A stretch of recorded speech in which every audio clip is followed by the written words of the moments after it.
Guess what? Toxic Radio is going on a road trip. Westbound and down, 18-wheeler rolling. November 7th, we're crossing the river into Philly, and there's gonna be a party. Why a party on a Sunday in November, you may ask? What, are you new here? It's a football tailgate at Lincoln Financial Field for the Birds and Bolts matchup. Come out to see the Toxic Radio crew for fun, prizes, freebies, and shenanigans. Toxic Mike, Super Dave, John Evans, Mr. Entertainment, the Godfrey, and Gene Walzak from the brand new Birds Deep podcast. Jimmy Page, Nicki Minaj, Martin Sheen, Kim Kardashian, Rover from Sesame Street, Rob Zombie. Whoa! What the hell was that? Oh, I don't know. Sorry. That's it. No more coffee for you. Fair enough. So just the people from Toxic Radio, right? Right. Got it. Okay. Proceed. And we might even get a special live performance from Supreme de Resurrecta. So join us at noon, Sunday, November 7th in Lot N, right across from Jetro. Don't do your tailgate sink. Do it Toxic.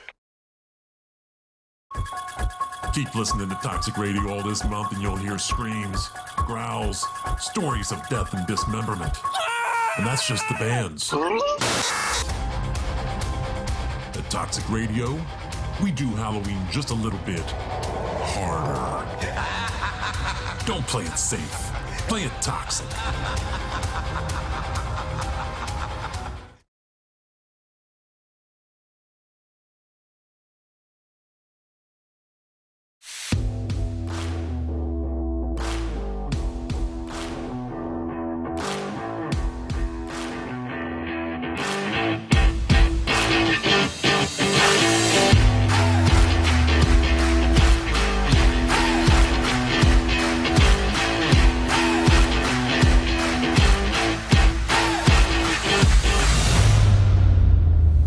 What's up, everyone? Welcome back. It's Friday Night Lights.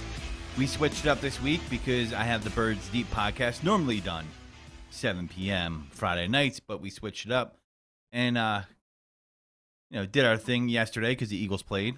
They lost, as I predicted correctly. Didn't take a rocket scientist to figure that one out. But with that being said, we got a lot to talk about today. Some football-themed stuff, but not about football.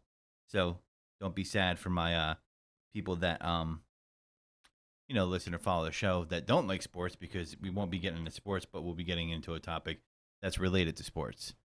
And what that is I don't know if a lot of you heard about the emails from John Gruden, the Raiders coach, who got fired. He got let go recently, or they decided to part ways mutually, whatever. That doesn't really matter. And a key thing there was the emails were 10 years old. Now, some of you may be assuming where I'm going with this, and I'm not saying that it's okay because it was 10 years old. However, I want to talk about the elephant in the room. I want to talk about the part of this type of incidents that have happened in the past and probably will keep happening and that happen now that scare the regular person. And I really think that we're not talking about this as we should. Now, John Gruden, it was emails that were meant to be private. Doesn't make what he said correct.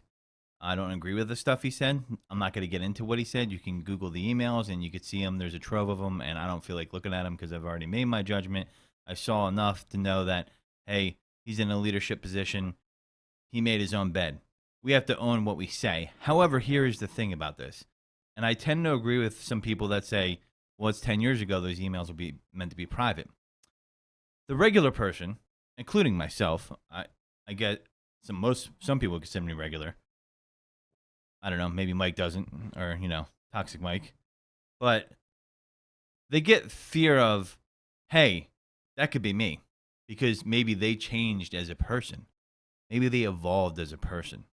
I'm going to give you an instance of how people have evolved when I was a kid till how it is now. And I don't think people are getting eviscerated for it, and they shouldn't be. When I grew up as a kid, addiction wasn't taught to be a disease. It was taught to be a choice. You remember that time, Mike?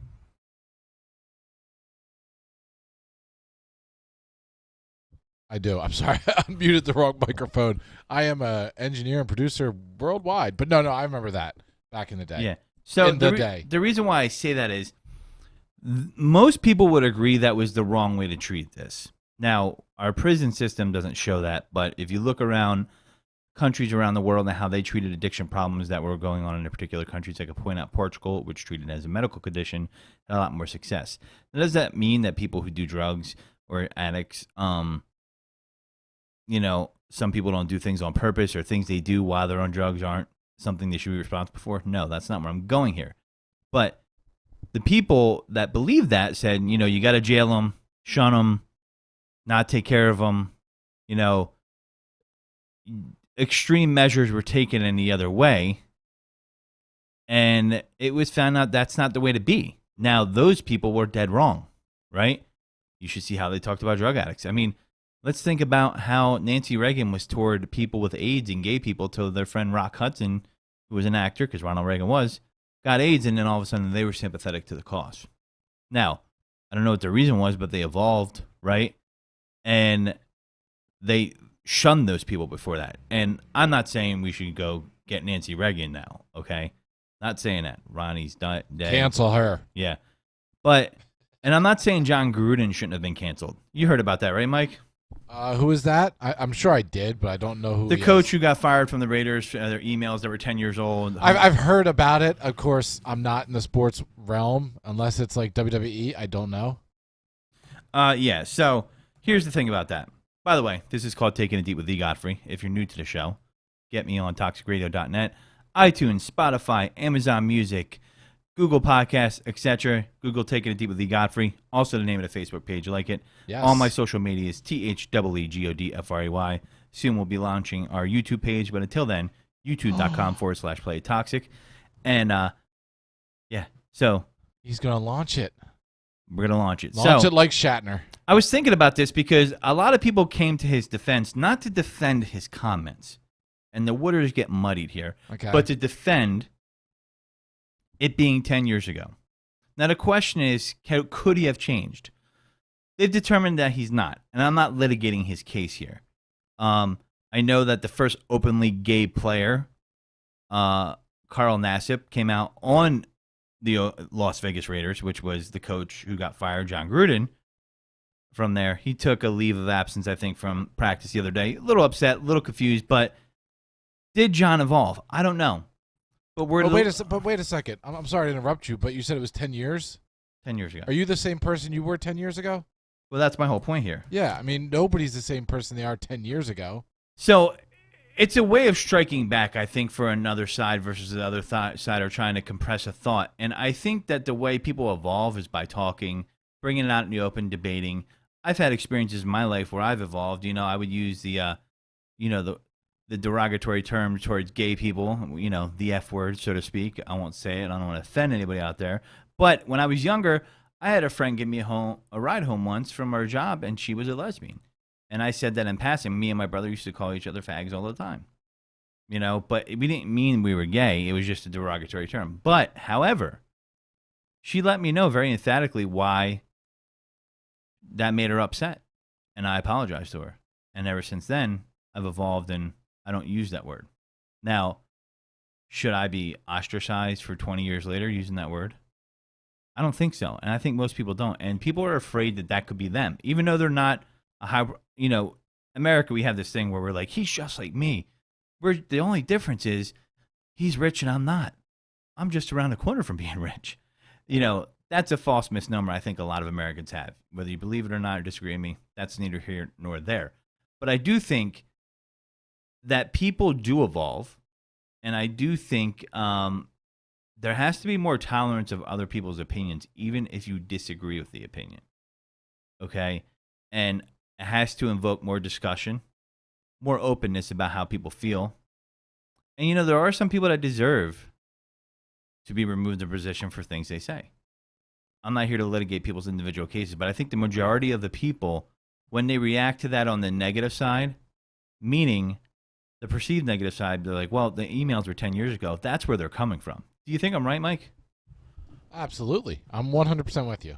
Now, I mean, again, we're not litigating John Gruden's case. I think he made his bed because he had an opportunity to say what I'm saying right now. He said, I'm not racist. He could have said, listen, I have said things in the past I regret. I've evolved. That was 10 years ago.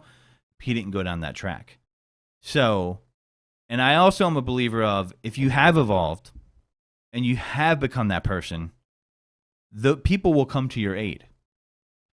And sometimes these people have nobody coming to their aid. But you also do have, like, you know, old ass uncle or grandpa Charlie who, you know, has been that way since he was a wee lad, has always thought that way, will use those words until the day he dies. So, I mean, you've got the people that change over 5 years, 10 years, 15 years, 20 years, but then you got those people that are just stuck in their ways, and that's who they are, and there's nothing that's going to change that. So it's a double-edged thing. Well, here's the thing. Jim Jeffries had a, I don't know if anybody knows this comedian, had a piece about this, and he talked about his dad. And he just went to everybody like, you're going to be fucking old too once. And you could end up being that guy that is out of date with and out of touch. I mean, some of us still dress like we're in the 90s. Like, are those anal beads around your neck? Not letting it go. I'm not going that far. I don't have Jenko jeans on. Simmer down. I thought those were anal beads. My bad. What? How are they anal They're not? beads? Okay. Just checking. It's a dog chain. That was a thing in the mid-90s where you wore like these. Yes, I had the giant balls around my neck. I'm not going to lie. My sister told me they were anal beads. I'm like, I know they're not. I'm not sticking them up my ass. I had giant balls around my neck. I was definitely looked like Fred Durst and Eminem had a kid in the 90s. And, yeah. If anybody has a picture of Mike looking like that, I'll pay you $5. All right. I'm going to find it right now. Not Mike. But here's the thing. So people evolve. They change, especially when you're younger. You learn things. You admit that you're wrong sometimes, maybe not outwardly, but more inwardly. And I just think that there's not enough tolerance out there because if it becomes, well, we're going to cut you off completely and we shun people, then it's almost weaponized in a way, right? Mm-hmm. And people do weaponize it. I mean, I don't know what the method or the motive was behind John Gruden's emails getting released, but I do think that some of it is retaliatory. People weaponize their feelings, and it's not, you know, people are allowed to be offended, people are allowed to be hurt, people are allowed to be upset, but weaponizing that, I don't know. Yeah, I mean, it shouldn't be weaponized. You reap what you sow, right? We're not talking about murder here, but people can evolve, and you know, some people do say they evolved. I know Kevin Hart had some disparaging comments about gay people, and he evolved. But in that instance, I mean, okay, you're going to a different realm with that one. He's a comedian. Comedians are, I know it sucks but for a lot of people. But they said that he wasn't supposed to host the Emmys or the Oscars or something. And I'm totally against that. Comedians are supposed to go into places that make you feel uncomfortable. There's supposed to be nothing off limits for comedians. The whole point of a comedian is to discuss things that aren't normally discussed. That's a whole lot of their shtick. The new Dave Chappelle special, Closure, is really good for that. It is really good. Have you seen that? I have seen it. I was pretty drunk when I saw it, but at the same token, surprised. I know. I know it's surprising. 10 years. But at the same, 10 years drunk. He did. Congratulations. He did a wonderful job of not only being funny with it, but explaining it, of what he was doing and why he was doing it, and why he was going down that path, and why he chose those jokes. Like he was very intellectual with the way he was doing his comedy skit. Yeah, and here's the thing: we're in this gotcha culture where people are like, "I gotcha," you know, Mm-hmm. and I refuse to participate in that. You know, as a podcaster, as an aspiring broadcaster, it doesn't keep me up at night. But I think sometimes, like, could that be me in 10 years? Mm-hmm. Could that be me in 15 years? I've made videos where I've taken it down because I was just concerned about what could be said. I've had people on the show. And, you know, what people don't realize is you're stifling artistic creatives by doing that. Yeah. Now, I'm not saying that people should be out here, you know, quoting my comp and saying racial things and all that. I'm talking about the tolerance in a country that prides itself on free speech should be way wider than it is lately. Yep. And I am a person that, you know, I think John Gruden gets no tears from me. And the reason why is this. If any of us said the things he said, we would be fired immediately from our jobs in email form. In most cases, right? Unless maybe you worked at a place like that. He's leaving with millions. He's going to be okay. He's not lining up for unemployment lines, dialing into the unemployment, benefit center every 2 weeks. So he reaps what he sows. But even him, I believe everybody deserves a second chance.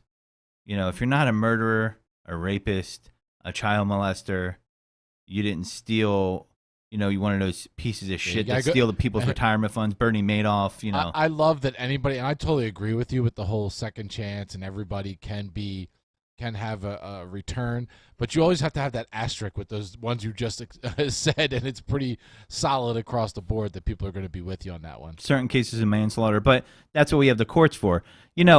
There was a story I saw the other night, and talk about second chances. This guy, I don't know what he went to jail for, but it's 27 years. He got parole. He actually was able to run for office in jail in D.C. because they said felons could vote, which I'm a big supporter of. Wow. And he became, it's an unpaid position, but he became a commissioner of an advisory board for, I believe, the correctional facility and the actual neighborhood around it. And you know what? He had some really good ideas. And he was saying that, crime is an economic problem. He was saying when we get out of jail, we don't have anything else to do. We don't know how to do anything else. We got to go back to the former way of making money. And he was trying to help solve that. But that's a second chance. You know what? This guy, I read his story. I didn't judge it by what I'm preconceived on. And he's proven the second chance was worthy. You know who else has had a second chance many, many times and has taken advantage of it? This guy right here has had a second chance many, many times. I want that $5. What is was that a gay porn tryout? Right there in the center. If you want some more, holy shit! Right here with the giant pants, right there. Yes, I would like all of the $5. Wow. Yes. Is that horse cock right there in the middle?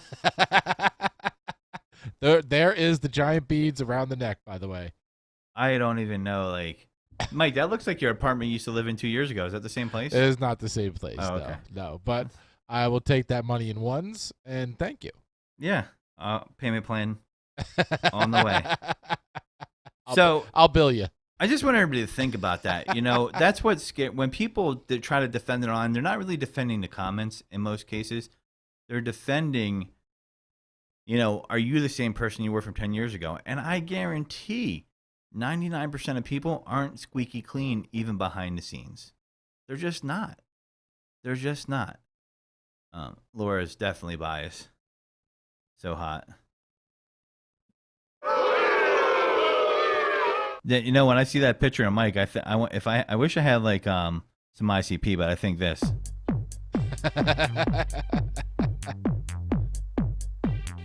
Where is Pat? Pat was on last night. He gave the pick. He said the Eagles were going to win. You missed him. He gave that fire.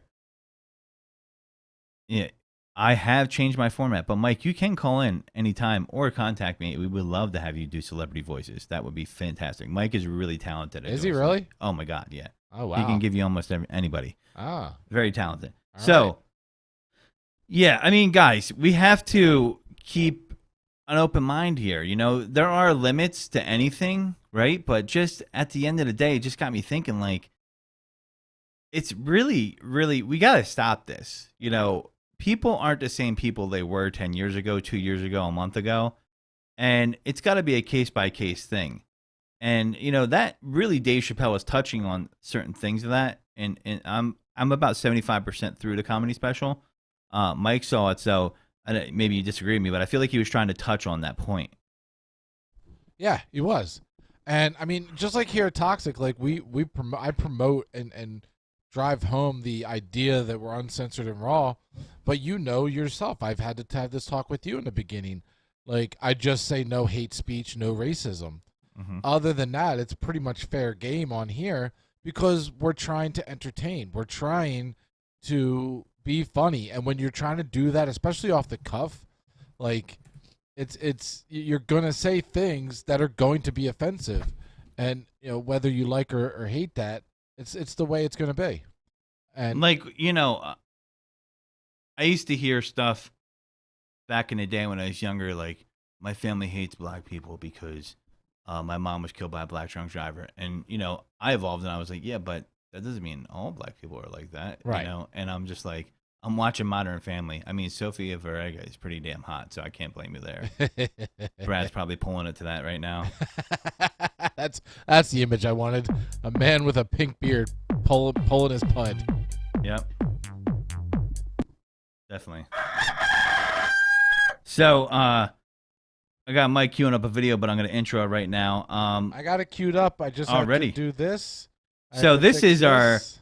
our mush of the week, and to give you some background on this story, this guy got a lot of views. Man's 30th anniversary fail leaves wife devastated. You can't recover from that, his wife says.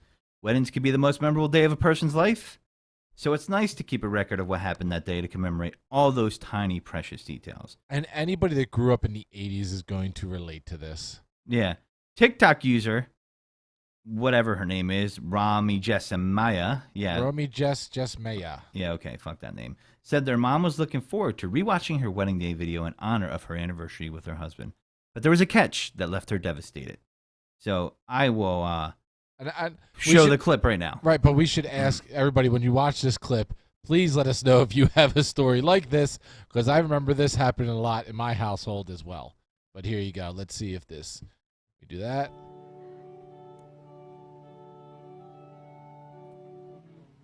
Everybody's like, I wasn't. Oh, look, I'm not fat. Oh, wow. Wow, what happened? For the people listening, you heard it go from wedding music right to here it goes. Listen to the wedding music. And my mom wanted to watch tape, but my dad taped cops over it. Wow. He probably thought that would never get found out because, first of all, congratulations on still having a fucking VCR in there.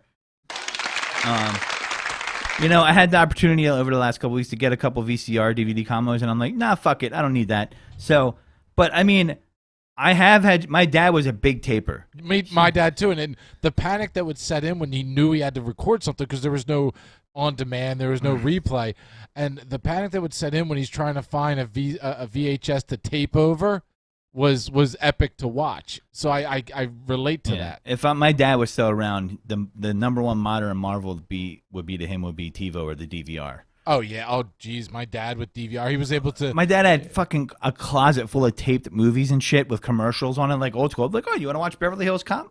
And then you would see fucking commercials in between because they're taping it off goddamn ABC. I mean, my dad had the, and I'm sure a lot of people's parents had, or they had it themselves.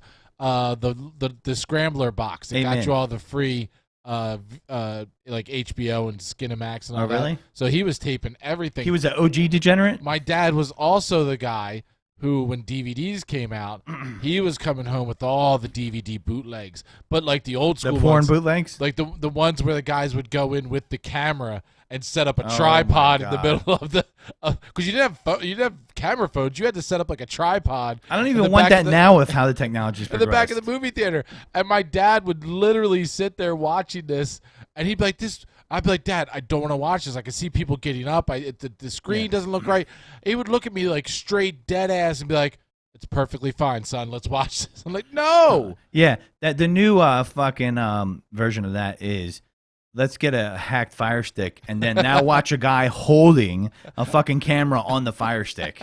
Fuck that. My dad be like, we got the brand new Matrix. Yeah. No, Dad, I'll wait for it. I'll wait for it to come out. Yeah, so the clip shows the bride and groom walking in arm in arm, but as you saw, but before they make it down the aisle, footage cuts to a scene from the TV show in which a police officer pulls out a gun. So this was definitely on purpose, one user wrote. This is the most dad thing I've ever witnessed. You can't recover from that, a third replied. Responding to one of the comments, Rami Jess Maya clarified that her mom was upset but got over it. Probably did. I mean, here's the thing I have to say about that, though. If it is an important event like that, you have to mark the tape. You can't leave, and this is probably a complaint of people who have taped over stuff. Why wasn't the tape marked? Why was it not marked? If the person did not mark it, then the dad is not at fault. But Not at fault. How does he start? I mean, I guess it was a little bit fast forwarded, so you can't really tell. So that's why it was probably all the way at the beginning. He figures that he's looking for a tape. You know, you got to put those tapes away from the designated area unless he went and just dug a tape out and said, fuck it, no one's watching these again and put it in there. I don't know. But I do know they used to have. My dad used to be would be in a panic over fucking Jeopardy.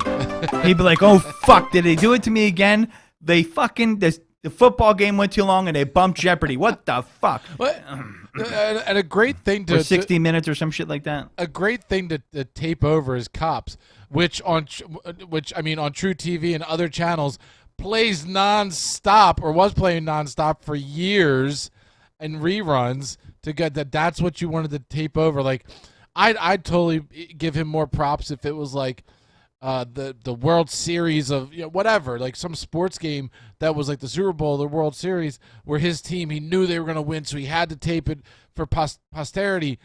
But Cops, like, how many times are you watching Cops over and over again? Who tapes Cops? Like, who? That's what it is. Who tapes Cops? Yeah. My friend's mom was an avid taper. She would tape all her TV shows, even into like the early 2000s, because that's when DVR started coming out. But I got to tell you, there's a plastic tab that you can remove that would stop anyone from recording over what you recorded. Another life hack here. I'm pretty sure. I'm pretty sure this guy is from the 80s too, right? That's true. That is true. I forgot about that. Or the other thing that VHS produces. Yeah, why are you watching to see the last day you were happy? Oh, that's so true. So I've never been tricked. But what about like 80s porn videos were just explicitly made to be identified? Like, it's almost like they took the step in the industry to know not to record over it because the tapes would be red or fucking white or green. And you'd be like, wait a second, why is this a different color? And you would look at it and be like, Cum Guzzler's 9. Oh, we can't tape over that. Put that over here. It's just the best thing about VHS tapes too was like if it was a porn and you like put on somebody else's VHS tape porn for some reason, like whether accidentally or you just wanted to see what it was about, wherever that VHS tape stopped, you knew that's where that person got off. Like that was their go moment. I would find my dad's stash and leave it on the black chick for him every time. I wish he was still alive so we could discuss that. But I did that because in porn, usually there was like, all right, they got one black chick in the porn, and I knew he wasn't left on there. So visually, he's gonna be like, wait a second, I don't remember leaving it on the black chick. So I would do that shit on purpose. I would giggle just thinking about like what his fucking. He'd be like, what the fuck? I'm like, it's one of those moments where you're like, I wonder if he has the balls to bring it up to me. Never did. Never did. Are you rewinding my porn? Dad, you watch porn? It's fucking crazy. Oh, my God. There's a story I have to tell you. I cannot tell it on air. It's boy. a dad story, but it definitely is one where I wondered if he would ever bring it up, but I can. I have one to tell you with VHS. This is too hot for toxic. And this friend probably was listening to the show. I have a friend. This is a nightmare of a scenario. This is why you always check what's on the tape. He went through his dad's porn stash looking to, get porn and beat off to it. And he said he got a couple, into it. And it looked like, amateur porn. And then he realized it was his mom and his dad. Oh. And the fucked up thing is he was telling me the story and I was sitting in the seat where it happened. And I'm like, wow. I'm like, really? That is next. That is burned into your retina for life. Of course, when he told me the story, I would bring it up to him all the time to kind of. Of course. I mean, what is a friend for? That's what friends do. That is a true friend. You got to bring it up all the time. My dad didn't really have a big stash. I do recall, and I'm not sure if I'm just making this up because our brains are fucked up machines. I might have saw it somewhere, but I remember moving a dresser drawer or something, and there was like 2 or 3 Playboys. I remember thinking, that's it? Like, and it was like underneath, like very difficult to get to. The biggest stash we ever found was out in the woods, which again begs the question, who's storing their porn in plastic bags under a pile of leaves in the middle of the woods? Mm-hmm. Who's doing that? And who's taking the time when you get the tingle down below to go hiking into the woods to go pick out your porn? Mm-hmm. Who's doing that? Yeah. Who is doing that? Weird.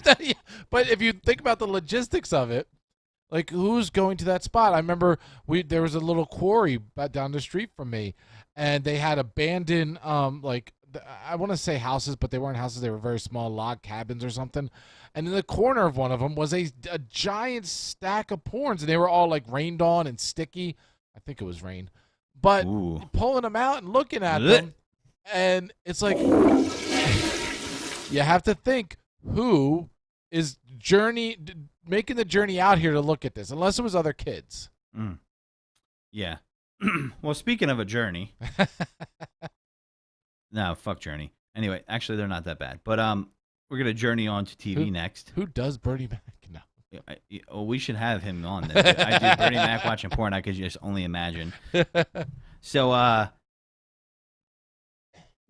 Dark Side of the Ring, as I've been talking to you guys about, had a really good episode this last Thursday. I don't know if you saw it or not, Mike, but it was the Luna Fashan episode. I have not. I've seen that Mick Foley has been posting a lot, which I follow him on social media. I didn't know they were close friends. I didn't know.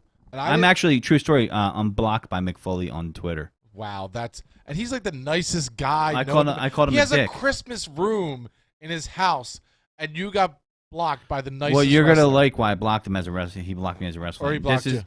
I called him a dick because he said he was taking the stance that WWE started taking when they were the only show on the road and saying, well, if you don't like it, don't watch it.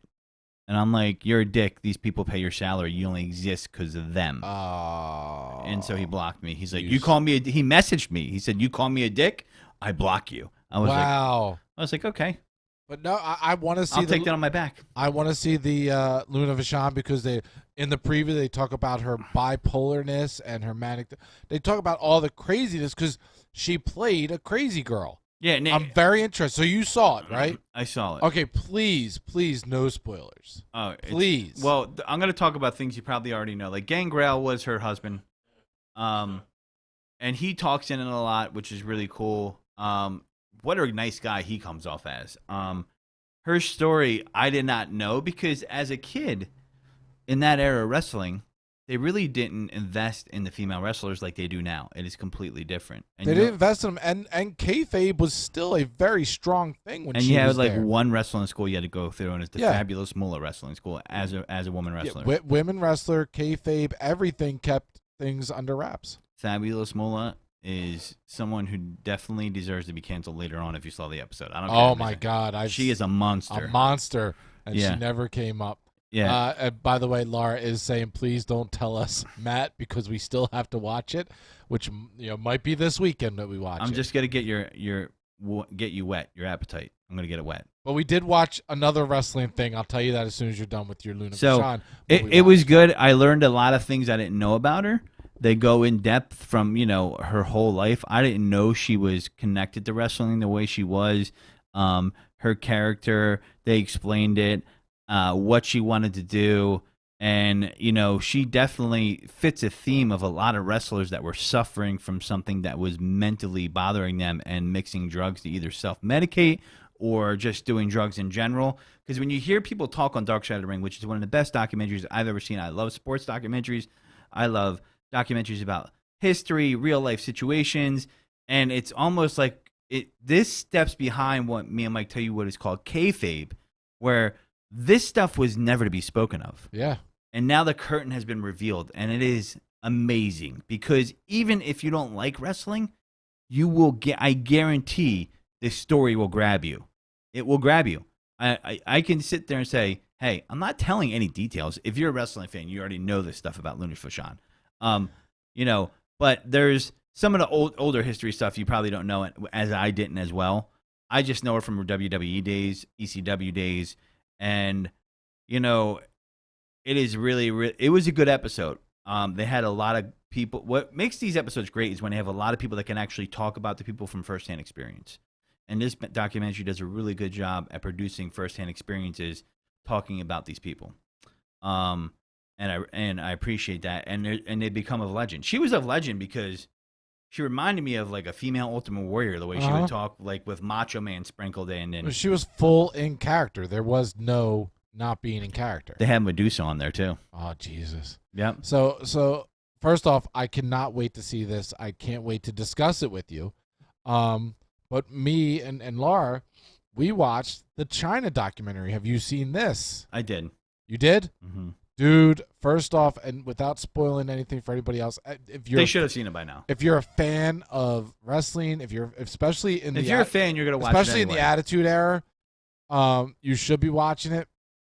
But every person that was around her during that time period of that original documentary that was being filmed. By the way, I was knowledgeable of the guy that was filming that documentary, Eric, whatever his name was, because he was posting on social media that he was going to release it, and he had released a trailer, and it was called Wrestling with China, but he couldn't get it released. That's when Vice now has picked it up and took his clips and even interviews him. But everybody that was involved with that documentary and her management should all be blamed for her death. Now, again, she has mental issues and has other issues, but her death at that moment, the way it happened, if the documentary is accurate, they should all be blamed for it. I have no doubt in my mind. And oh my God, you've got to watch it. I got this feeling from Triple H that he was done with her and he felt she was disposable. Probably. I mean, everybody that's in wrestling, any wrestler known I to felt man, like they were inseparable. But, and that was funny because we were like, are they together? But they were together. They were. But every wrestler is like a narcissist to an extent, because they have to be all about themselves. It's a business where you are your own product. So I totally get it, but it wasn't right. And, she could have gone down a different path. She could have done many things different. But it was very, very interesting to get a view into her livelihood. The moment that actually got me a little emotional was the moment that she hugged Mick Foley and actually teared up. That got me emotional. Like, to see a peer in the wrestling business out doing the signings, doing the cons that you're doing, and connecting back with them, somebody you were in the ring with, somebody that you worked with, that got me emotional. The rest of it was just like, what the fuck? The thing about that is, see, China got to kind of show her true side to people got to see her true side to who she was showing on character in wrestling. Meaning, like, she wasn't who she was in the ring outside of the ring. She was more of, she wanted to be your friend. She was more soft-spoken than people realize. She was more womanly than people realized, actually, because that wasn't what, I realized she did get the jawbone structure, which helped her look more womanly, right? I mean, she ain't getting in Playboy unless she did that. Let's be real here. Oh, she wasn't yet. Yeah. I mean, it's not right to say, and she was. It's the truth. She was a full woman before that, but if you're going by the visual expectations of what beauty is, which is, I don't know. That could have been steroid related though, because no, it couldn't have been, because she had that as you looked at it as her child. She that's had true. that. Because There's I no know way it's your steroid. jaw can expand when you take HGH in Yeah, your but head. you looked at her like as a young child, like she had that bone structure, like, and it's the luck of the draw. You know what I mean? Everybody's born differently, different size nose. But she was on jaw, that reality ears. show with Ron Jeremy and all those other guys. Vanilla Ice. I forget what that was. It's on VH1. The Surreal Life. Was that what that was? Yeah. Gotcha. So, another one to watch. There's so many good stories on there. I mean, we talk about it week after week because it's in season right now. But I mean, and it is so. It is the most. I would have to say, and I don't watch a lot of TV. The most compelling television, especially if you're in any way, shape, or form a fan of wrestling or used to be a fan. Like, if you're not a fan of today's wrestling, then, but you were a fan back then, this shit is, it brings you back. Well, I think AEW is doing a good job, but that's more. I think AEW. AEW, yeah, more. Well, do you know this, that AEW, because Chris Jericho is like a top management official in AEW, a partner with it, and Chris Jericho is involved with Dark Side of the Ring. AEW is involved with Dark Side of the Ring, and there has been speculation that Chris Jericho, because he has a bone to pick with WWE, that it was part of his idea to do Dark Side of the Ring to chop down at WWE's superstars and show the real people behind the scene. Yeah, you know what though? of I them, don't buy because that. If you watch That's Dark Side of the Ring, Mm-hmm. they have to simulate the scenes from WWE in the ring, but they will show AEW footage in the ring. Right, because they probably gave him permission. Right, because AEW is working with it because Chris Jericho is the commentator. That's the thing is, but see, there's the one everybody, and I'm sorry to interrupt you, but everybody who comes in to talk about it is a part of AEW. You rarely see WWE guys. So that's true, or you see people that were former WWE people, and they don't have anything to lose at that point. But they don't really have anybody under contract anybody gives a fuck about anyway anymore for maybe 3 or 4 wrestlers. So I mean, yeah, that's true. I mean that's WWE's fault there too. And the thing about WWE, I don't cry any crocodile tears for them in that because they brought a lot of them on themselves. The one that's coming up that I haven't seen yet, and I gotta check, maybe it's aired and I missed it, is the one where they did a documentary on the WWE lawyer in the United States versus Vince McMahon over the steroids. They actually got that guy in the interview, and I can't wait to see that. Because that was crazy. Vince McMahon was a bully. Remember when he pretty much almost tried to beat up Bob Costas on camera? Uh-huh. I mean, dude, let's get out of here with that. So wait, you can't bet on wrestling? Actually, no, Mike, you would be incorrect. The WrestleMania in 2020, you were actually able to lay bets on it, which blows my mind because you shouldn't bet on it. But you can bet on it, and I'm telling you, some books are taking it. Because there's so much gambling. And I know WrestleMania 2020, there were bets you could put out there on it. I mean, I know in every household that's watching wrestling, for the most part, as you're an adult, there's little side bets, sitting there watching it with your buddies. So I don't know why they couldn't do. Nobody. I mean, I guess you could. I like the idea of being able to do it. I did watch the Sopranos movie recently, and I think Alex's review was spot on. It was not horrible, but it was underwhelming. I've heard that. I have not seen it yet. Yeah, I mean, you're still gonna watch it if you're a Sopranos fan. I mean, I read reviews and I was still gonna watch it, and you can do it on HBO Max, and it was in theaters too, I believe, but it left you wanting more. So I don't know if they're setting up sequels or not. I can't tell. But James Gandolfini's son was in it. I feel like it was more of a road down nostalgia road. I mean, you're gonna see Junior Corrado and all those guys. And you hate Junior just as much as you hate him in the Soprano series. I mean, he wasn't well liked. But hey, what can I say? Let me ask you something. Do you think, I'm sorry, I'm going back to Dark Side of the Ring. I know you went to Sopranos. Do you think that Dark Side of the Ring is kind of running dry? No. On storylines? I mean, they've run the gamut. I don't know where else they can go with it. I think they go up and down, and certain ones hit harder than others. Right. But I don't think so because there's just so much. I mean, dude, what if you did one with Dusty Rhodes? What if you did one with, I mean, Ric Flair's begging for one now. I mean, what if you did, But you've got it. But in order to do them. Did they do an ECW one? I can't remember. They did. Oh, you're right. That's a lot of dark stuff. Yep. Oh, you just, right there. You just got me sold. I want the ECW ones, goddamn. You know it's God damn you really, dude. That was beautiful. And I'll make a prediction right here. Go if ahead. they do one on ECW's Rise and Fall, it will be the highest rated Dark Side of the Ring ever. So, and Mike just said something, and this has nothing to do with this comment. I would love to see a Hulk Hogan Dark Side of the Ring. Oh, yeah. What shit? And again, this is... they got to go into the Bubba the Love Sponge sex tape, though. But they have to.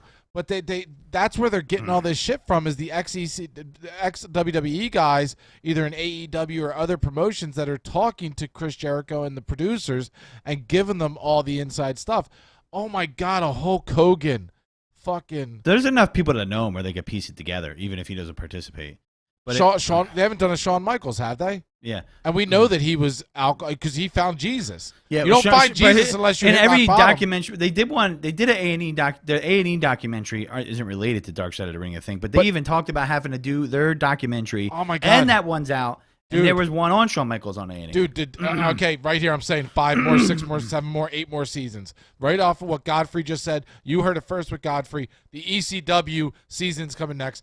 Brad, you know nothing what you're talking about because WWE owns all the footage, but they're still doing it because they recreate the footage. Listen, they get guys, and the thing about it is people are willing to talk in wrestling because a lot of people feel used and Yes. abused by wrestling that are the older wrestlers. Yes. So they're like, yeah, I'll tell you my fucking story. You get Abdullah the Butcher. You get like, Oh my God, dude!